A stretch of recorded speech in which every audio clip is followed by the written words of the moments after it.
Warning! We are about to spoil Fallen Angels. If you haven't seen the movie and you plan on watching it, leave now and come back later. But if you have seen it, or you just don't care, then please, stick around.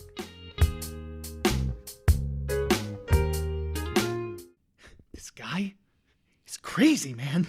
He keeps coming around here and giving me free ice cream. 10 minutes later. What are you doing here? You said there was free ice cream.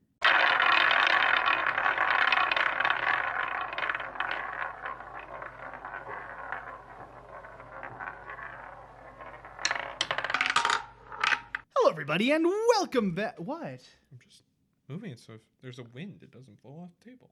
Wind? From what? Hello, everybody, and welcome back to yet another episode of Cinema Roulette. Hi! We're finally here, a movie I've been wanting to cover. Yes, he put that on the wheel. That was one of the ones he was the most excited for, and it's the second to last one we do. Second to last. Again, we go in fours, though. Feels weird. It does, doesn't it?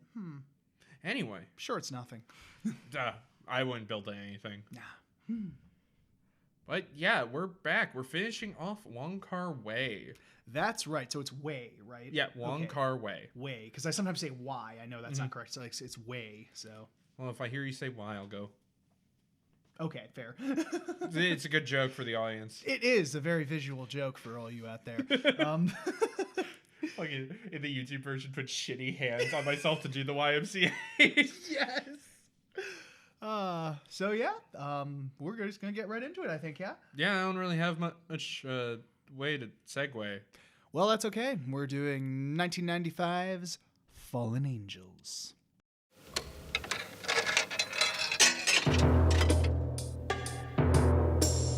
Oh, that was a wonderful silence. It was. Man. So, for those who don't know, Fallen Angels is kind of sort of a sequel to Chungking Express. More of a spiritual successor. It was supposed to be the third part of the movie, but then the runtime was going to be too long.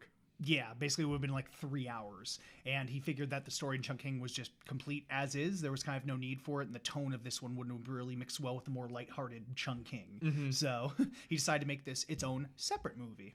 Also, if you are looking to watch it and you don't want to watch the Criterion Redux version, it's on the Internet Archive. Yep. It's just there. You can download it. You can watch it there.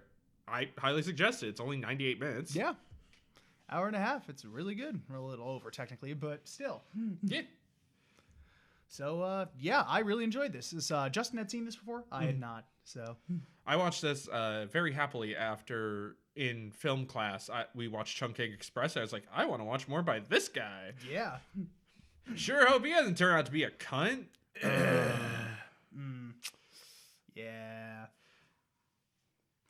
Anyway. Anywho, lighter tone, of the Yeah. darkness and longing for others. Man, Wong Kar-wai really likes longing. He really does. Yeah, you wouldn't have to long for so many people if you weren't a dick. Yeah. Sorry, I'll stop, maybe. Maybe. Please But- don't. No. But since you have already decided to continue listening to this episode instead of watching the movie, or you kindly did watch the movie and now are back here, let's go over what happened. Woo. We open with a man and a woman sitting in a bar, smoking. One asks, are we still partners?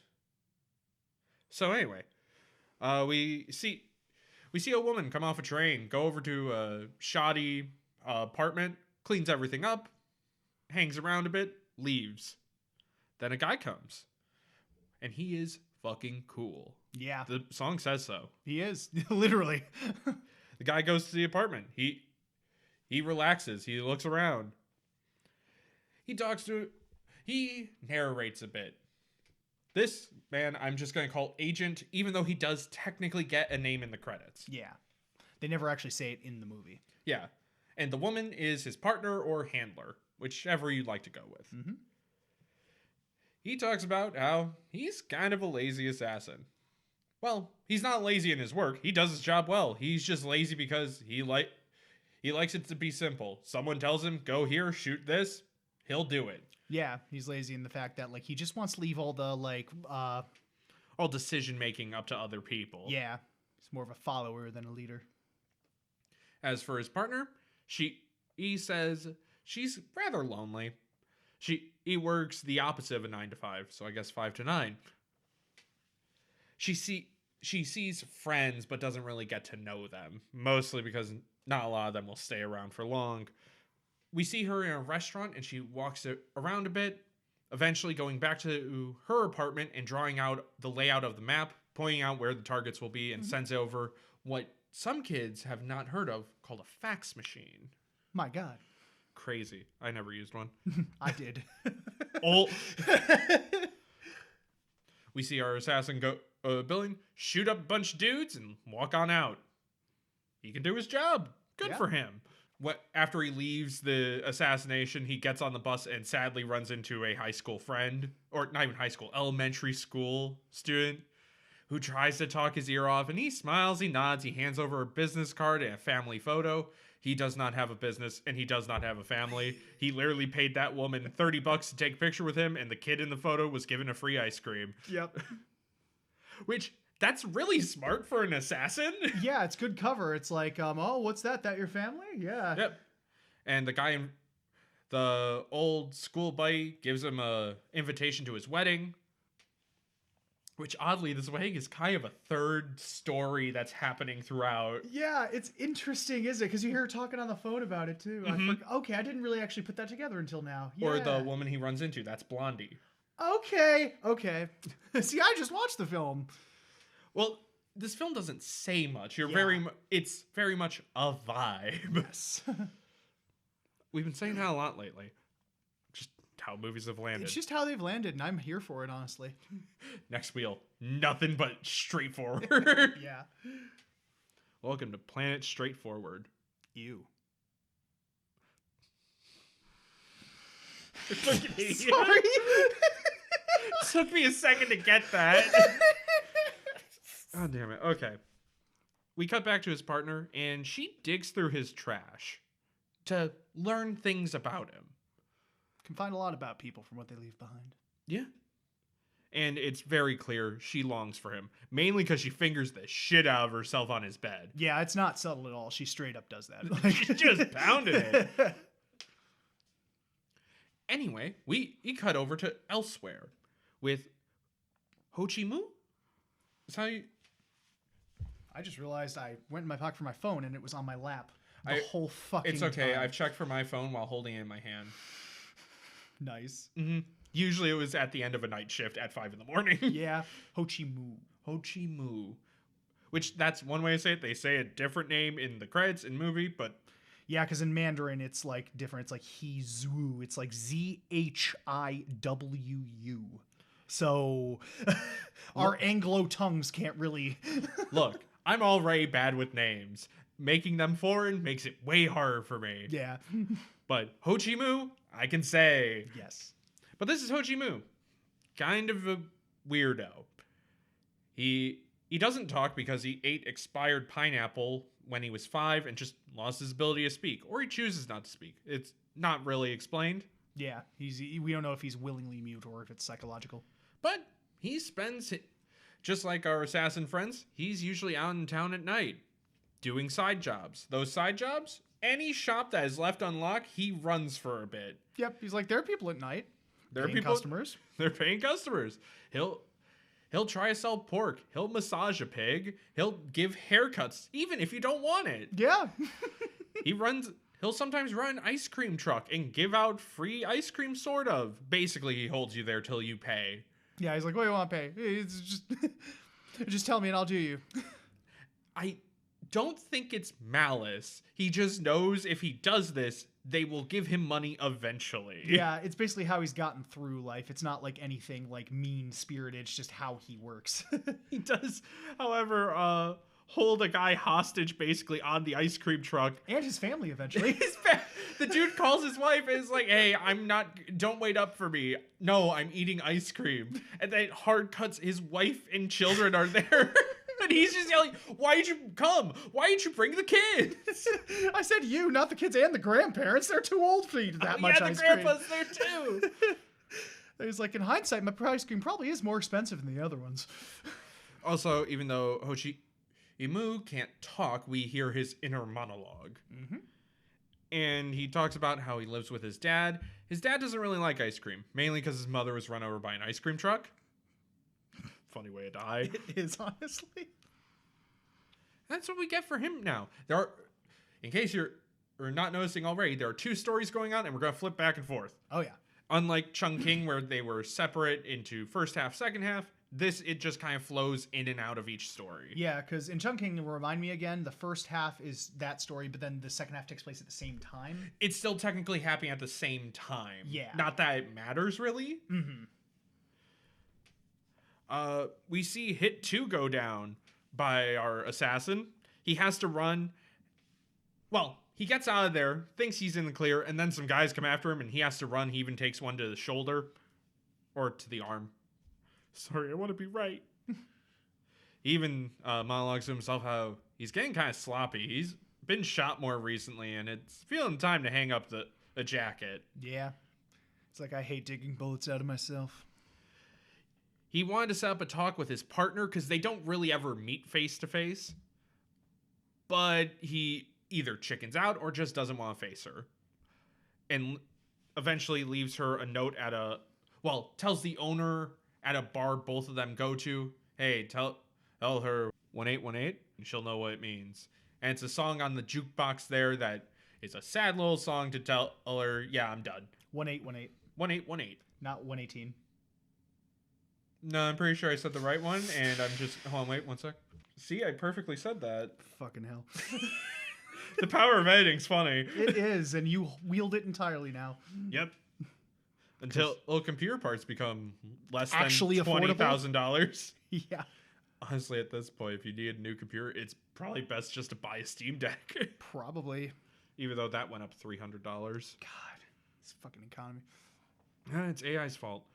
He also does say in this monologue that he left his partner clues. So the things in the trash he was doing on purpose just to get to know him a bit more. But he does leave. We see him here at McDonald's. And then a woman with blonde hair walks up to him. And it's just like, can I sit here? Restaurant is fully empty. There is no one else around it, but it's just like, sure, lady. Eventually, they're both leaving. It's raining. And he drags him over to her apartment, which is right across the street. He says, yeah, I'm good. I'm going to go home. No, come up to my apartment. It'll be fun. No? Then she steals his coat, and it's like, okay, fine. I'll come up, I guess. Yeah. If you insist. And then they have... She says she knows him, but we don't ever find out if this is true or not. Yeah, she's either like too shit-faced and she thinks he's someone else, or like she actually does know him. We don't know. Or she's just lying. Yeah, I will say that later. We need to get through the synopsis, Cam. It's true. But they do fuck. They do, eventually. Yes. And his partner did find the song, is very sad about it, and has a nice crying fingering in the apartment. Yep. Alone. Ho Chi Mu, during his nightly escapades, finds a woman talking on the phone. This woman is excited at first because she thinks her crush is admitting that they want to get married. He doesn't. He's planning a wedding and inviting her with Blondie. Mm-hmm. And she's like, oh, that's great. That's awesome. Well, I'll be sure to come to the wedding. Hang up. Call Blondie. What the fuck, bitch? I said help him with his groceries, not marry him. Yeah. She's like, pick up. This is not the answering machine you're playing. I know you're there, bitch. And even though Ho Chi Mu can't talk, this girl seems to understand him. She first uses it just to cry on his shoulder and has done this before in the past, according to Ho Chi. I'm just going to call him Ho Chi to save time. That's fine. Cool. Cries on his shoulder a few times, and he wants to tell her that some things can't be done over the phone. You have to do them face to face. And she oddly understands, so they go looking for Blondie with a Molotov cocktail ready. It's hilarious. She's like, I'll burn your house down. He's just behind her with the cocktail. Mm-hmm. Yeah, you see him run into an apartment. They yell for Blondie that they'll burn the place down. I don't think she lives here. Let's check the next floor. They go through like several floors before he realizes, I don't think she knows where he lives. And they eventually retire for the night in some midnight restaurant. However, while here, fight breaks out. Everyone's just getting involved. I think Hochi even punches her at one point. The girl he's trying to help. Yeah, accidentally, there's just this chaotic brawl. But they eventually escape, and then they sit at some other outdoor eating place for a while. Hochi kind of tries to hug up, but the woman is clearly just going through it at the moment. Yeah, she clearly has her mind on other things. Back at Hochi's apartment with his father, he got a call from Blondie. Sure. Okay. Odd. And then goes back out on the hunt with the girl. Her name is Charlie. They do say it once. Yeah. And they went to was it a soccer field? Soccer or baseball, one of the two. I think it was too long to be baseball. Yeah. But they go to a arena where apparently the man Charlie cared about was going to be, but he didn't show up. She's distraught by this. Like, why didn't he come? I wanted to show that I'm better. Yeah. The wedding's tomorrow. With this, Hochi kind of realizes, yeah, she's not, because he was feeling love for her, but it's clear she's focused elsewhere. Yeah. So he was like, she'll wait for me. She'll come around. I think her expiration date with her boyfriend or something. He keeps saying that, the expire date. Mm-hmm. But nope. Hey, Goemon will return any day now. I'm going to keep bringing that up. I wonder what she's... If we could pay animators just a hard cut to her getting older and older every time we mention it. Yes. But he's a bit heartbroken. However, this heartbreak gives him kind of the idea of, I should really get my shit together. And he does get a job, an actual job at a restaurant. Yeah. Where he's serving the assassin. Of course. And the assassin's talking to the main owner like, hey, what's it cost to open a business like this? I kind of need to settle down. So the bartender gets his one friend to chat him up. Yep. However, a song comes on the jukebox. The one he picked for his partner to know he was leaving. And with that, he could never possibly go back to this bar again. He'd be brooding too much. Back with Hochi. He helps his boss make a video for his family. His boss just apparently likes making videos. And this gives him the idea. Why don't I record some stuff? And he goes around. He mainly films his dad, who runs the hotel that they live in. And he's filming all the time. Dad taking a piss? Filming. Cooking? Filming. Fighting with customers who are very annoyed you have a camera? Filming. Even it gets to the point where Dad just kicks him out of the bedroom and tries to sleep, and he just sneaks back in and films him sleeping. But his dad does eventually watch the tape on his birthday, and he laughs at it. He enjoys it a lot. It's a nice way to keep the memories. Mm-hmm. Back with our agent. Due to the blonde woman he's been sleeping with, the blonde woman was walking the streets and came across his partner, both of them wearing the same perfume. And it's like, oh. Both women notice this and talk a bit. Blondie comes back and it's like, hey, I ran into an old friend of yours. She really wants to talk to you. I set up a date, but you don't have to go. He goes. He goes, of course. Blondie is keeping herself distracted while the two sin back, which is the star of the movie, where they're talking or they're not talking. It's unknown. We don't really see what happens in the room. After their little chat, the assassin comes out and takes Blondie home, but basically says, I'm not coming back up there. I'm done. I'm going to go back. She's distraught. He says he'll remember her no matter what. And even monologues to himself, just like, it does not really matter if I remember her or not. She has made her own decision. Hopefully, she finds someone who loves her as much as she wants. Back with his partner, she offers one last job, which always goes well. Oh, you know it. I think John Wick 1 is the only case where you hear about one last job going well. Exactly. I don't think that's a spoiler. No. Okay.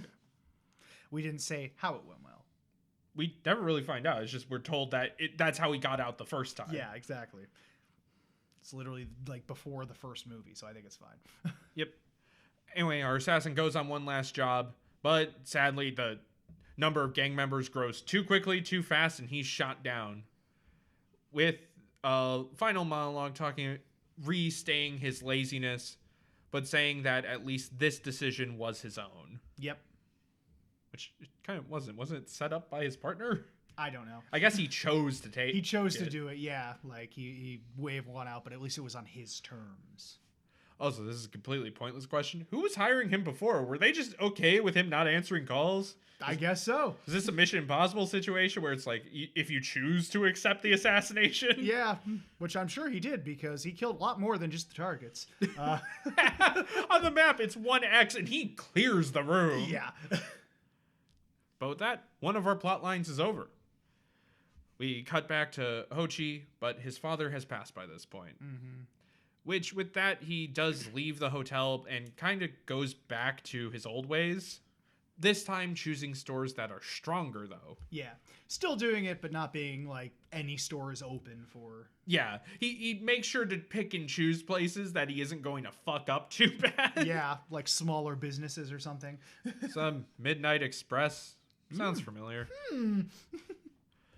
However, we see he's doing okay. He even comes across the girl he loved, but she doesn't remember him. Mm-hmm. And he's okay with that. Cut back to the partner of the assassin. She's doing. Yeah. She's eating at one place at night, smoking, just looking kind of depressed. We see a fight break out behind her with only everyone else runs out except for one guy and her. And the one guy is Ho-Chi. Mm-hmm. Ho-Chi's beat up, but he pulls out smoke, cleans himself off, and says that he's seen this woman before, run into her multiple times, but she's always been kind of cold to him. However, this time, felt a little warmer. And somehow, gets her to ride a motorcycle with him. We get the famous shot of the movie, and credits roll. That was Fallen Angels. That was Fallen Angels. Whew. Yeah, first impressions really fucking good. Like really good. Like the plot of this doesn't super matter. Mm-hmm. Yeah, it's more just about like the vibe, the atmosphere. Like if you have just the loosest sense of the plot, you'll still really enjoy it. And even then, you don't have to listen much. There's a lot of visual storytelling here. Yeah, that was something I really liked, is that like even though not a lot is said, like the way he like visualized what's happening, like when she's scoping out the place, it just shows what she's doing, and then like she shows her walking through the place, and then she's drawing X's, like she's drawing a map of it and drawing X's on it. It's like you get what's happening. Like it's surprisingly easy to follow with so little dialogue, and like not a lot of directors. I mean, a lot can, but like it's hard to find that balance. Is how I should phrase it. It's hard to find that balance where it's not just like where it still doesn't feel like you're being led by the nose. Yes.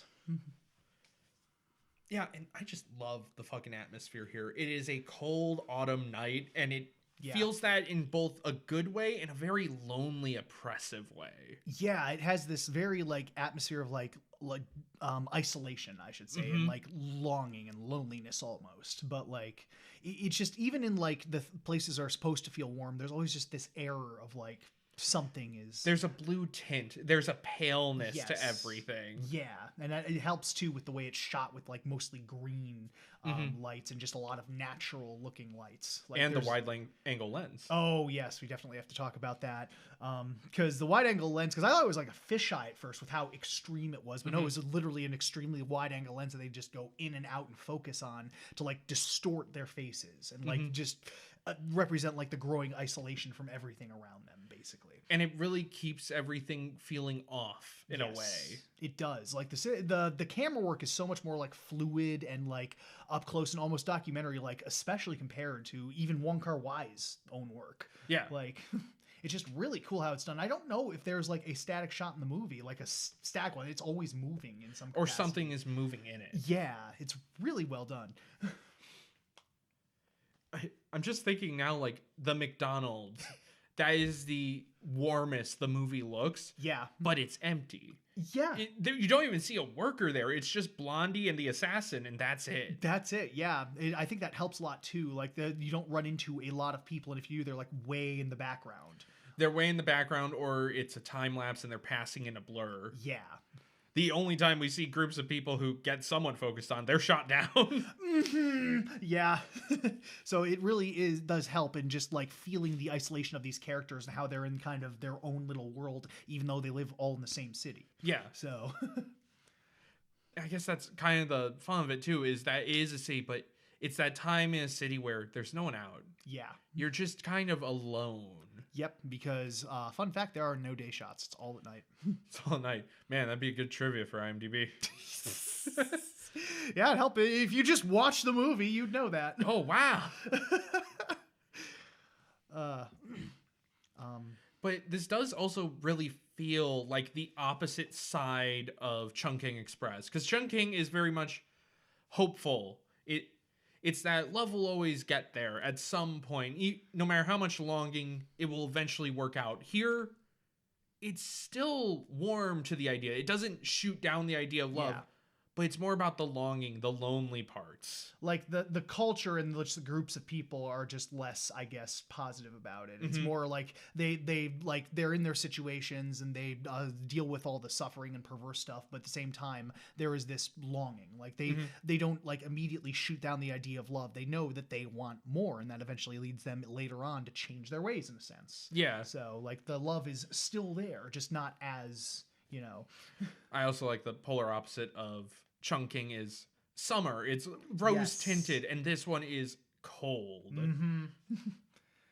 Funnily enough, All the Leaves Are Brown are probably more appropriate for this movie. Would have ruined the tone, but all the leaves are brown.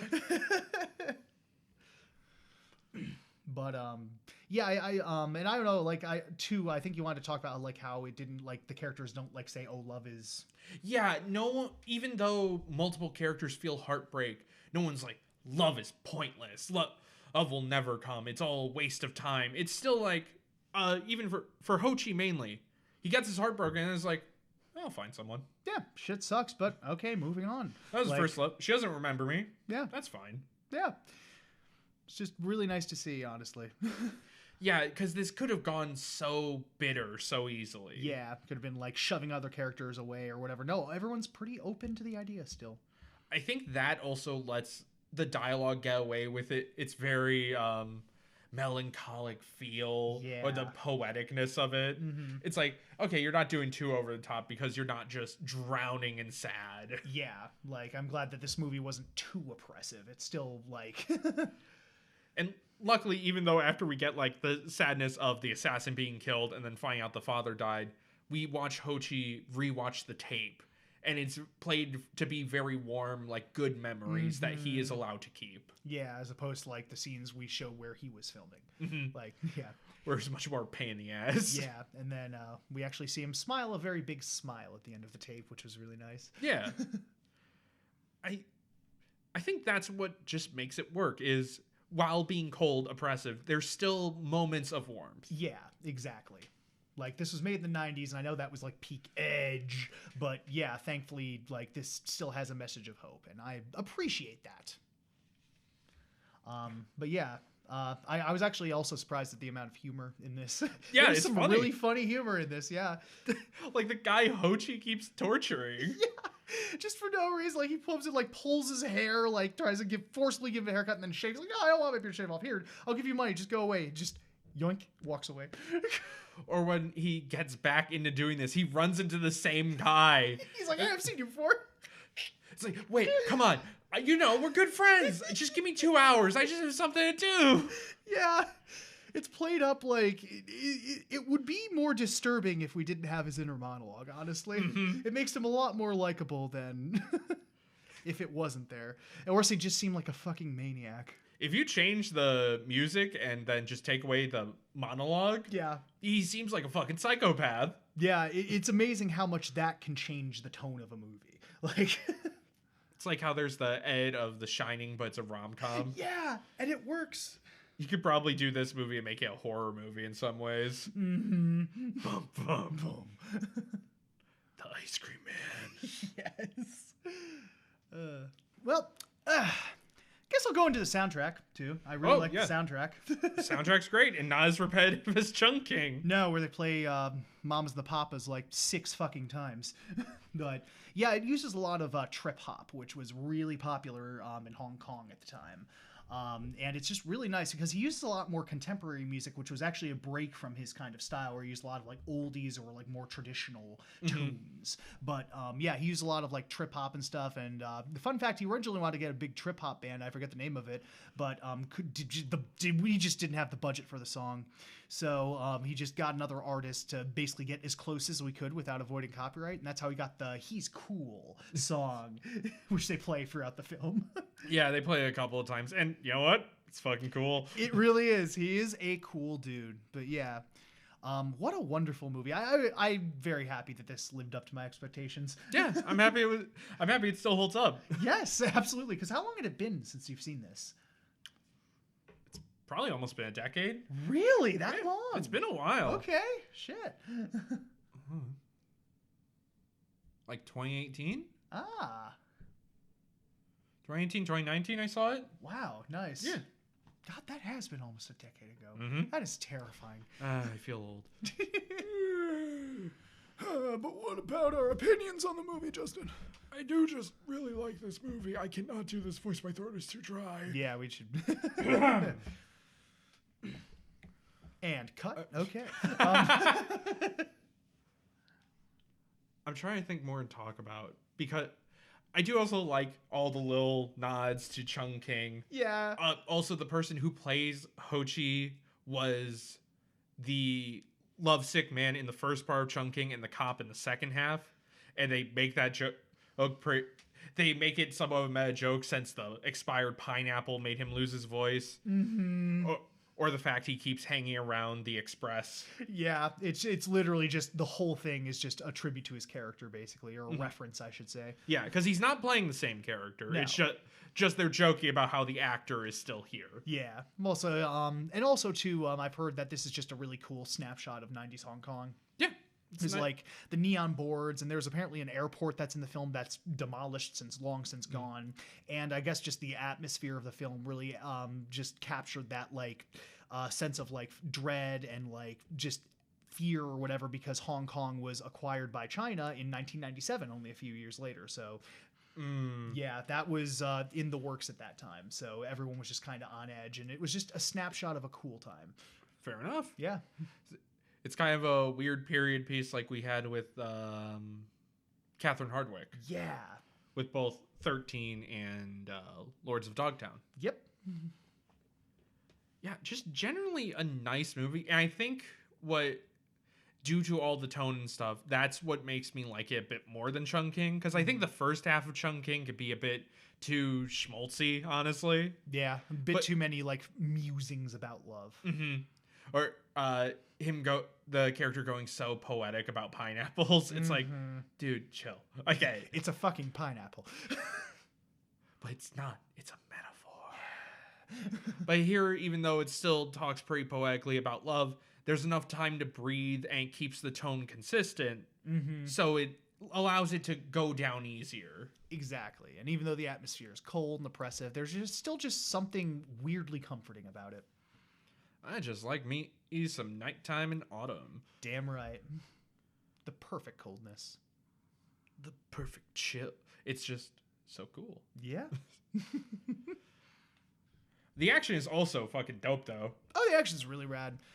Something I really like is just how they're shot. Mm-hmm. Like they're very fast, very hectic, and because it's like handheld cameras, it's just people are gunned down, just.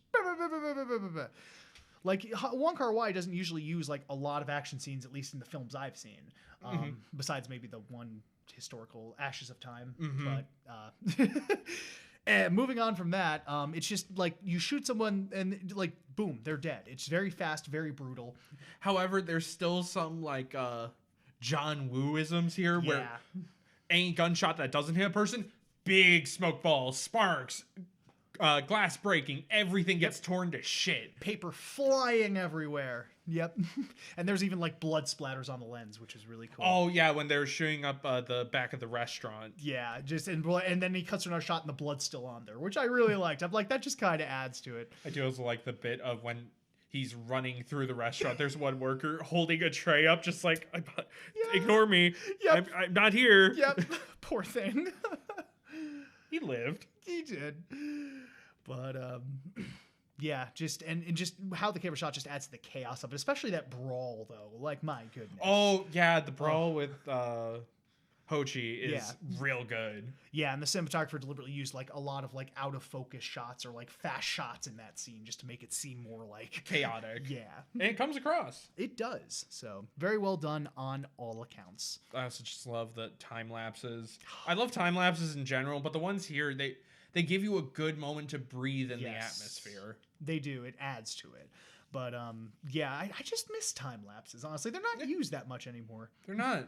Well, why would you set up a camera for a long time and get a time lapse when you can just CG? Right.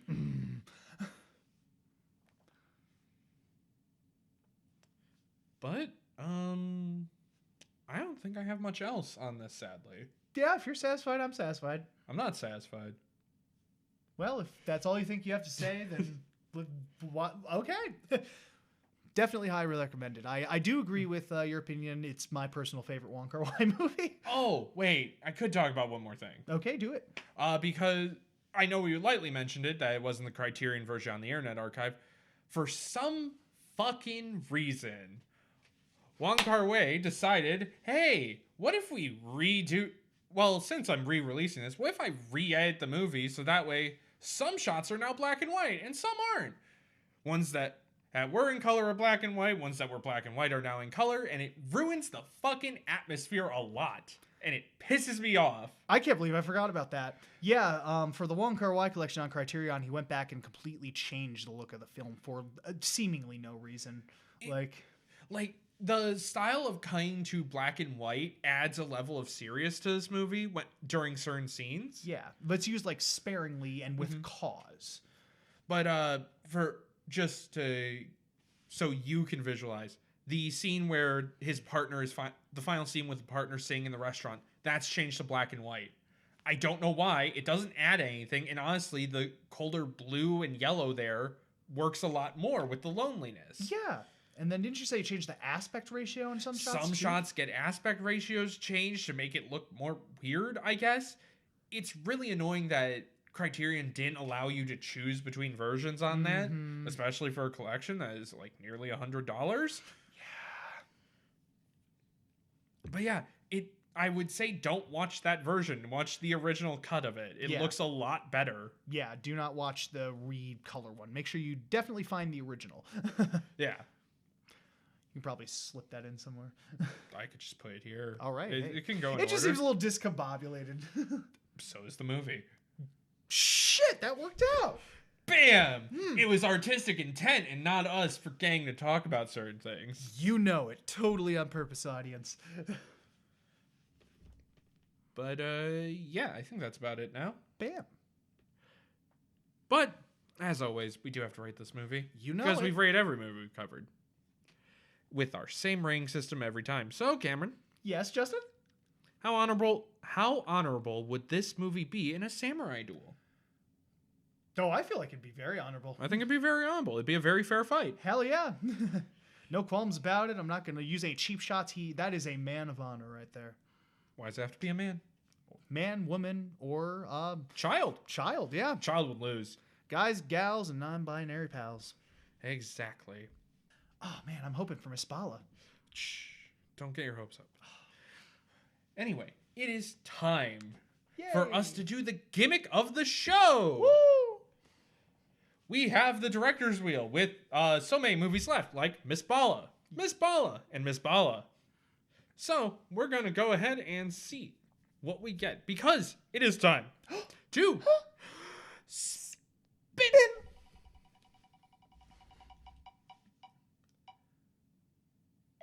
Oh, Wheel, you're so mean. Oh, wow. We got Miss Bala. Wow.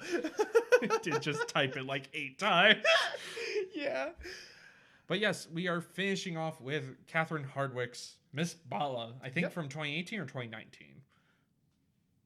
Sure. It's one, too. It's one of the two. We'll find out next time to know for sure. See, that's the real reason to come back. Yeah. What year did this movie come out that we put in the title usually? Yeah, it's not like it's just a Google search away. I don't know. AI might tell you the movie came out in 1956 because it's fucking stupid. Yep. So yeah, stay tuned for that, guys. Hold on, wait. I'm going to spin again. Oh, okay. Just see what we land on. Yeah, just... Oh my...